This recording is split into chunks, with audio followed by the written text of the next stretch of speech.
Hi, it's me, Dr. Prasad Pudilam. Continue my classes for first PU of plus 1 chemistry, unit 12, class number 9, qualitative analysis. Okay, there are two types of analysis, quantitative analysis and qualitative analysis. In qualitative analysis, we are considering only the quality, whether the particular element or the compound is present or not.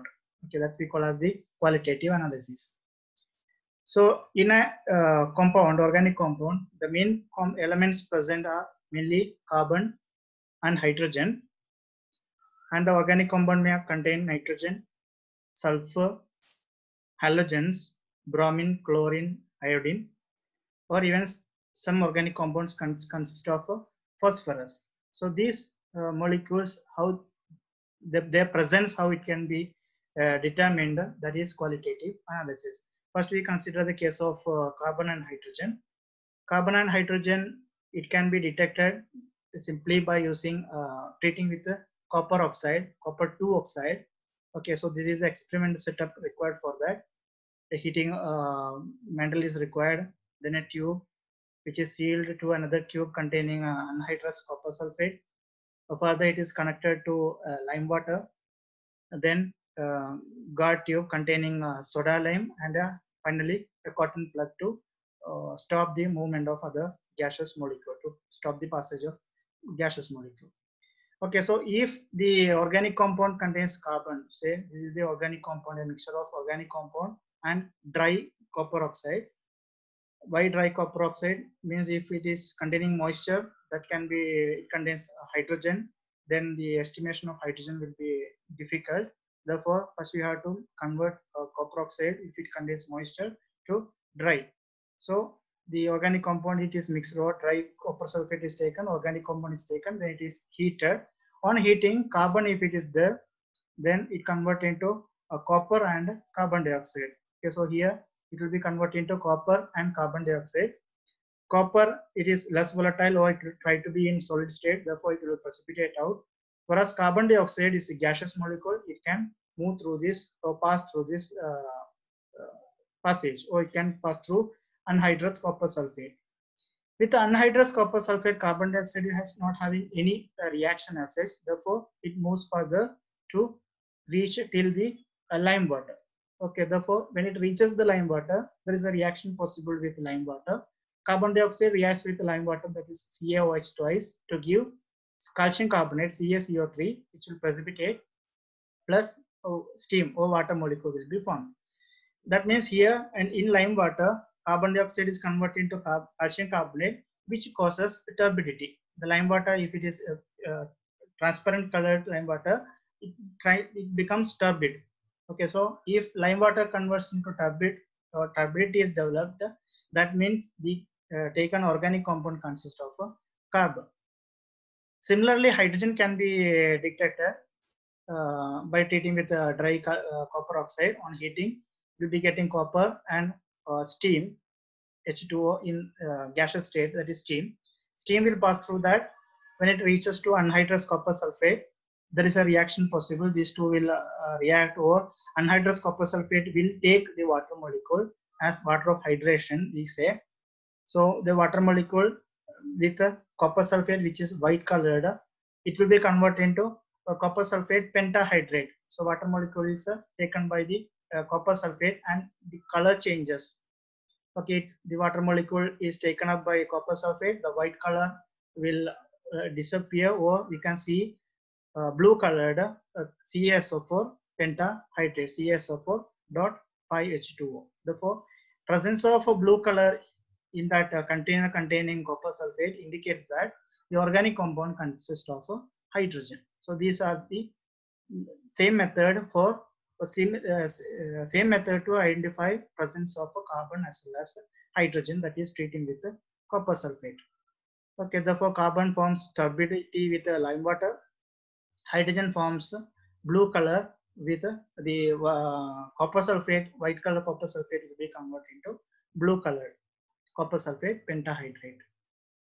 Then detection of or estimation or qualitative analysis of nitrogen, halogens, and sulfur can be done with a Lezein's test.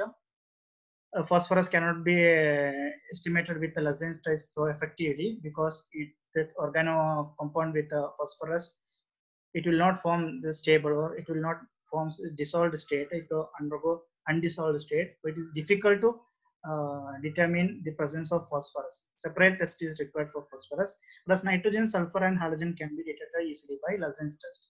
So we know in the case of how this Lorentz test is done, or how Lorentz reagent is prepared. To that we need metallic sodium. Okay, so metallic sodium always it is kept in kerosene, because sodium catches fire easily. Whereas if it is kept in kerosene, it is not in contact with oxygen. Therefore, always so metallic sodium are kept in kerosene. By using a tongue, we have to take out the metallic sodium, and we have to wipe it out with a tissue paper, because kerosene is present on the sulfurs. Wipe out the kerosene, then we'll get the metallic sodium. This metallic sodium is taken inside a test tube, and it is held with a test tube holder. On heating, it will melt. Metal will melt until settle down at the bottom of the glass tube.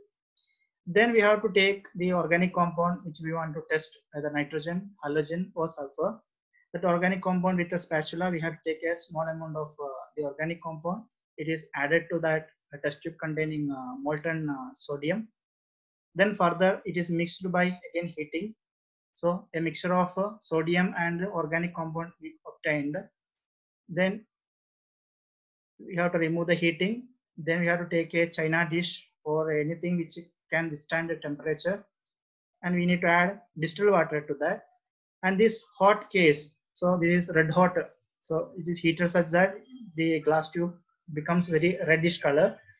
If you immerse in water, it will break, because suddenly temperature variation, the glass it cannot withstand that, and the mixture it goes to water completely. Okay, therefore water is taken and this is immersed to that. Then it is further grinded, the glass tube or the organic compound with the sodium fused. It is mixed properly, containing glass also. Therefore it has to be heated to mix properly. Then it is separated with a funnel with a filter paper, and we collected the extract. This extract of Lorentz test we call it as sodium fusion extract. Okay, so this is need to be prepared before we try to test for a nitrogen, halogen, as well as sulfur. First we need to prepare sodium fusion extract. Now if the organic compound contains nitrogen, organic compound always contains carbon also. So okay, so carbon and nitrogen will react with sodium to become sodium cyanide. If it contains sulfur, the organic compound contains sulfur, it also forms sodium sulfide. If it contains halogens, it becomes sodium halide. Here halogens are chlorine, bromine, and iodine. Fluorine is not considered here, because fluorine will not give Lorentz test.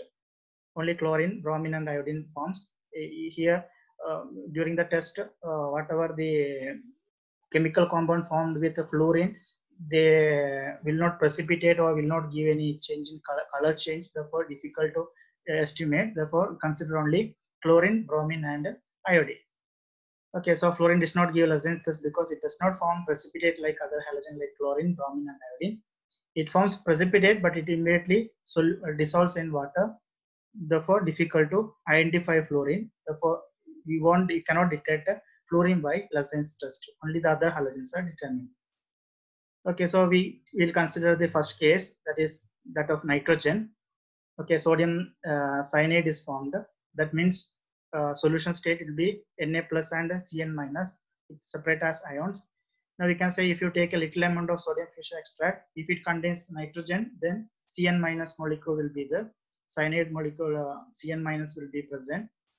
To that we have to treat it with iron 2 sulfate. Iron 2 sulfate means Fe2 plus. It is taken excess, so little amount of iron 2 sulfate is added, containing less amount of minute quantity of nitrogen present. Therefore I can say that iron 2 plus is always excess here. Okay, then it on reaction it will convert into a compound, which on further treating with the concentrated sulfuric acid, Okay, cyanide, a complex structure with cyanide, iron cyanide will be formed. Further on, heating with the concentrated sulfuric acid, this excess Fe2 plus present, it will be oxidized. Okay, with it is a strong oxidizing agent. Sulfuric acid is a strong oxidizing agent. It oxidizes Fe2 plus to Fe3 plus. Okay, so Fe2 plus is converted to Fe3 plus, which will further react with the compound to give a compound known as ferriferrocyanide. Okay, so ferri, that is Fe3 plus, ferro means Fe2 plus. Because therefore, this is ferriferrocyanide. It is also known as Prussian blue because of this color. Okay, so a color, a Prussian blue color, a blue color, different type of blue color, which is known as Prussian blue color is formed. If it is formed, then we can surely say that the compound contains nitrogen. So in case of nitrogen and sulfur, if both present, okay, not only nitrogen, if sulfur is also present, then sodium combines with the carbon, nitrogen and sulfur. The sodium fusion extract may not be containing sodium cyanide, it will be sodium thiocyanide. Okay, Na plus SCN minus. Now that SCN minus will react with that Fe3 plus, which is formed while adding concentrated sulfuric acid. It becomes a blood red cell or blood red color. Okay, therefore, presence of blood red color also indicates that it contains nitrogen as well as sulfur.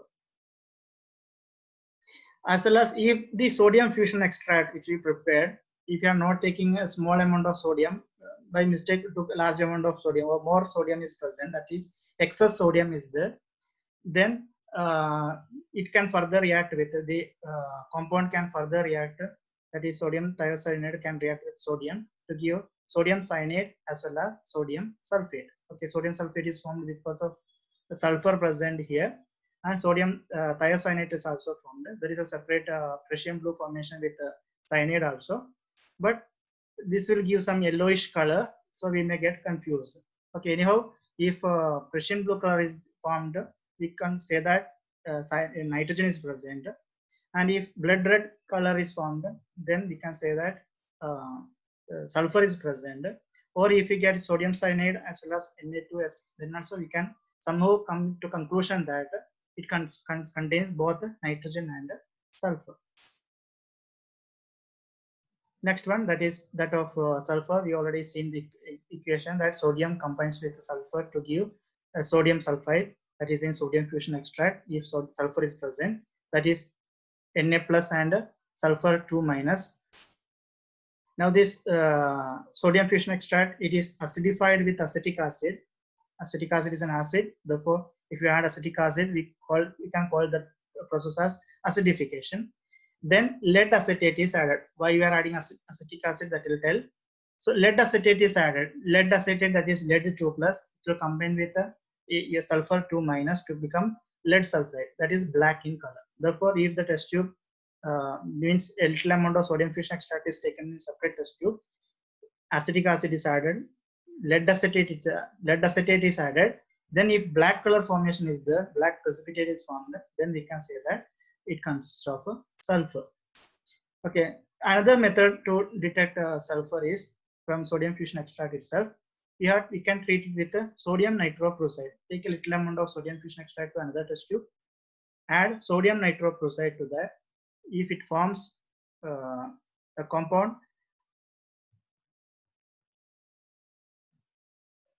okay, if it forms a compound which gives violet color, then that is sodium pentacyanide nitrosyl sulfidoferrate. Okay, the compound name is like that.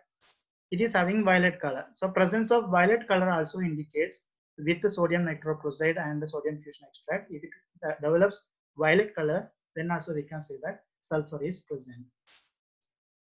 Now the next one, that is with halogen, that is for halogens. The sodium fusion extract consists of, if it consists of halogens, chlorine, bromine or iodine, it becomes sodium halide. Now the sodium fusion extract is acidified with nitric acid and then treated with silver nitrate, we'll get a silver halide. Okay, so white precipitate of present, if it is present, that means it is silver chloride. Yellow precipitate is formed, then it is silver bromide.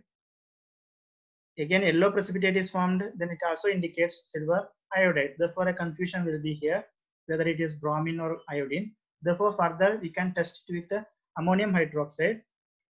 The white precipitate of silver chloride clearly indicates that it is chlorine, chloride. It is soluble in ammonium hydroxide, whereas silver bromide AgBr, it is sparingly soluble in ammonium hydroxide. The yellow precipitate formed with that of iodine, it is insoluble in ammonium hydroxide. Therefore, by checking the solubility in ammonium hydroxide, we can conclude whether it is bromine or iodine. So this is the Lassaine's test for halogens. Okay, so here acidification, why it is done? Because if it contains nitrogen or sulfur, then it will interfere with the silver by forming silver halide. It will interfere the reaction. Therefore, the cyanide or the sulfide has to be decomposed, or it has to be removed. For that, nitric acid is added here. Now the last one, that is testing for phosphorus. A separate test is conducted for phosphorus. Lassaigne test is not suitable for determining the presence of phosphorus. The compound is heated with oxidizing agent, say sodium peroxide H2O2. Phosphorus present in the compound is oxidized to phosphate, that is Na2PO4, sodium phosphate. This to that means separate sodium fusion extract is taken, to that oxidizing agent is added, then we'll get sodium phosphate. Then it is further boiled, heated with nitric acid, so that nitric acid combines with that, becomes H3PO4 and sodium nitrate. Now further ammonium molybdate is added to that, or it is treated with ammonium molybdate. Ammonium molybdate is NH4 twice MoO4, and HNO3 already we added, nitric acid it is presence it is there. Therefore, it will react to give a compound which is known as ammonium phosphomolybdate, which is yellow in color. Therefore, if the test tube converts into yellow color by treating with nitric acid followed by ammonium molybdate, then we can say that, means by treating with peroxide, then with nitric acid, then with ammonium molybdate, if yellow color is formed, then we can say that the phosphorus is present in the organic compound.